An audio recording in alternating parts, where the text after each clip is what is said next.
안녕하세요. 코리아 매뉴얼입니다. 오늘은 한국에는 없는 것들 두 번째 시간입니다. 지난 시간에는 한국에 총이 없다는 말씀을 드렸습니다.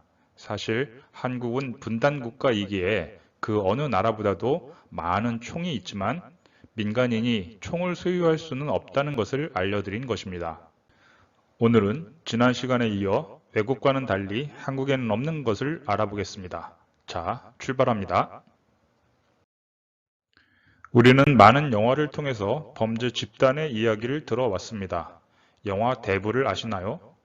이탈리아에서 출발한 범죄 집단이 미국으로 건너가 어떻게 성장했는지를 보여주는 영화였습니다. 마피아는 이탈리아에서 출발했지만 지금은 보통 명사화하여 기업형 범죄 집단을 지칭하는 용어로 사용되기도 합니다. 러시아의 범죄 조직을 러시아 마피아라고 부르고 이스라엘 마피아, 세르비아 마피아, 알바니아 마피아식으로 사용되고 있습니다. 미국에 마피아가 있다면 일본에는 야쿠자가 있습니다. 2020년에 야쿠자 내의 4대 조직에 속한 조직원이 약 2만 명 정도라고 알려졌습니다. 정치계와 경제계와의 수많은 커넥션이 각종 매체를 통해 부각되고 있고 총기가 금지된 일본임에도 권총이나 폭탄과 수류탄까지 무기로 사용하는 등 마피아에 버금가는 활동을 합니다. 1991년 일본에서 폭력단 대처법이 만들어진 이후 야쿠자의 하부 조직이 많이 와해되었으나 중앙 조직은 아직도 건재하며 무너진 하부 조직을 외부의 삼합회 등이 대체하고 있기에 일본 전체의 조직 범죄 축소로 이어지지는 않고 있습니다. 홍콩을 비롯한 중화권에서는 삼합회 또는 흑사회로 알려진 범죄 집단이 있습니다. 여러 홍콩 영화에서 악역으로 등장하던 조직이 삼합회였습니다.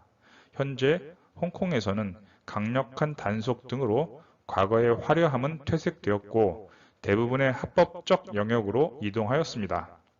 대표적으로는 민간 경비업 등을 영위하는데 홍콩의 택시는 삼합 회원들이 택시 기사이기 때문에 절대 강도 당할 일이 없다고 알려져 있습니다. 그에 비해 전 세계에 진출한 화교를 따라서 삼합회가 퍼져 있으며 일부 국가에서는 기존 범죄 조직을 대체하여 세력을 키우고 있습니다. 이런 범죄 집단들의 목적은 더 많은 돈을 버는 것입니다.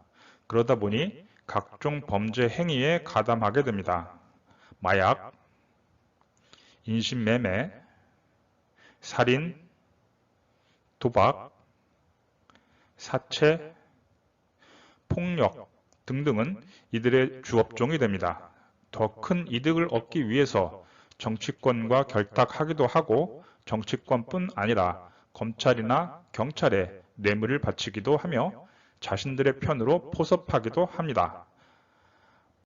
마피아나 야쿠자 등과는 달리 중남미의 조직들은 마약을 공급하는 범죄 조직으로 성장하여 군대에 대항하며 스스로 무장하고 있기도 합니다.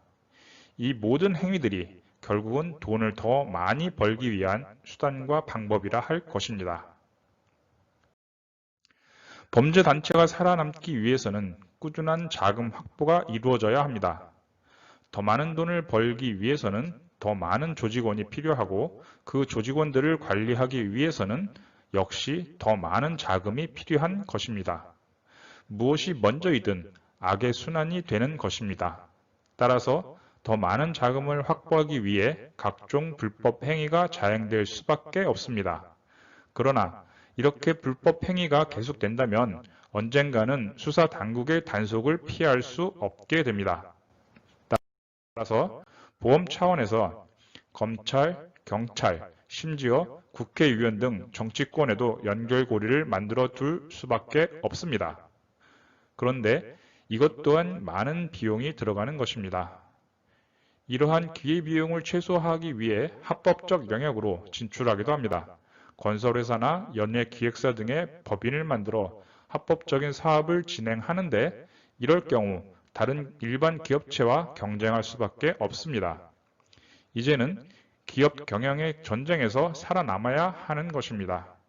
범죄 조직이 일반 기업체와 경쟁에서 살아남기는 쉽지 않을 것입니다만 만일 살아남아 꾸준히 자금을 확보한다면 이는 더 이상 범죄 집단이 아니며 사회의 중견 기업이라 할 것입니다.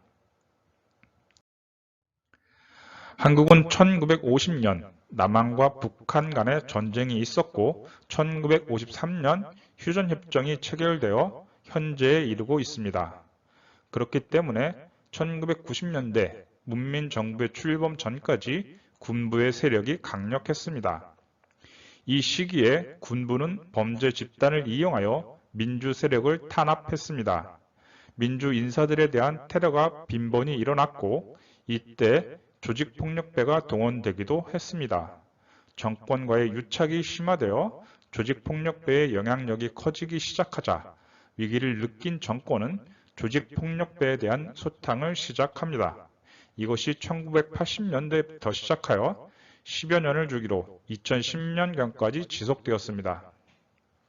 이리하여 한국 사회에서 조직폭력배는 대부분 사라지게 됩니다. 1970년대에서 1980년대는 조직폭력배의 전성시대였으나 범죄의 전쟁으로 알려진 1990년대는 한국에서 조직폭력배들이 없어지기 시작한 시기였습니다. 1990년 노태우 대통령의 기자회견으로 시작한 범죄와의 전쟁은 사실 정권의 비리를 은폐하기 위한 정치 공작이었으며 각급 경찰에 대한 과도한 목포 부여 등으로 수많은 인권 침해를 낳는 등의 부작용도 많았습니다. 그러나 1년여의 기간 동안 전국에서 200여 개의 조직에서 700여 명이 구속되는 등 대부분의 조직이 소탕되어 현재의 안전한 대한민국을 만드는 기초가 되었습니다. 이를 기점으로 범죄단체는 와해되거나 합법적 영역으로 나오게 되었으며 과거와 같은 단순한 폭력 행사 등은 더 이상 할 수 없는 사회 분위기가 형성되었습니다. 동아시아 지역은 서양이나 동남아시아와 달리 치안이 막강합니다.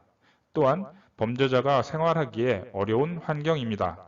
물론 다른 나라들도 마찬가지이겠지만 한국은 마약, 카지노, 총기, 포르노 등이 모두 불법입니다. 범죄단체를 구성할 경우에는 최고 사형까지 판결받을 수 있습니다. 수차례의 정기적인 범죄 소탕을 통해 대부분의 조직들은 와해되었고 나머지 조직들도 경찰에 의해 움직임이 관리되고 있습니다.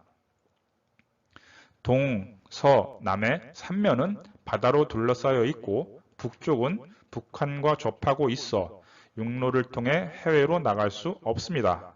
또한 대한민국의 군대는 미국과 러시아, 중국 등에 이어 세계 6위권의 군사 강국으로 알려져 있는 바, 중남미와 같이 범죄단체가 군대에 대항한다는 것은 절대로 있을 수 없는 일입니다. 그뿐만 아니라 대한민국의 경찰력은 세계 최고 수준입니다. 강력 범죄의 범인 검거율은 91% 이상이어서 범죄자는 자수하는 것이 가장 현명한 방법이며 만일 무기를 들고 범죄를 저지를 경우 군대에 준하는 조직인 경찰 특공대가 출동하므로 현장에서 도망가기는 불가능합니다. 이상과 같은 이유 등으로 한국 사회에서 범죄단체를 구성한다든가 그 조직원으로 살아간다는 것은 외국의 마피아나 야쿠자와는 질적으로 다른 삶을 약속할 뿐이며 만에 하나 경찰의 조직폭력배로 이름이 오르는 순간에는 평생을 경찰의 감시하에 지내야 합니다. 따라서 현재 대한민국에는 외국의 경우와 같이 사회에 위협이 되는 범죄 단체는 존재하지 않습니다. 일부 몇몇의 비공식적인 조직폭력배가 있을 수 있으나 전국적인 조직은 아니며 불법적인 유흥업소 등의 일부 특별한 장소에 한정될 뿐입니다. 이마저도 사회가 민주화되고 정보통신기술이 발달함에 따라 점점 없어지고 있습니다. 당신이 만약 한국을 방문한다면 당신이 방문하는 한국의 모든 곳은 당신 고향의 어느 장소보다도 안전합니다. 물론 한국에도 범죄 집단은 존재합니다. 그러나 외국과 같은 마피아나 야쿠자가 존재할 수 없는 환경이며 불법적인 영업을 하는 몇몇 교수를 제외한다면 당신이 접할 기회는 제로에 가깝습니다. 한국은 밤 늦은 시간에 여성이 혼자서 거리를 다닐 수 있는 몇 안 되는 나라입니다. 당신이 무엇을 상상하든 한국은 여러분에게 새로운 경험이 될 것입니다. 오늘은 한국에 없는 것들 두 번째 시간으로 범죄 집단에 대해 알아보았습니다. 다음 시간에는 한국의 지리적 위치에 대해 알아보도록 하겠습니다. 다음 시간에 다시 만나요.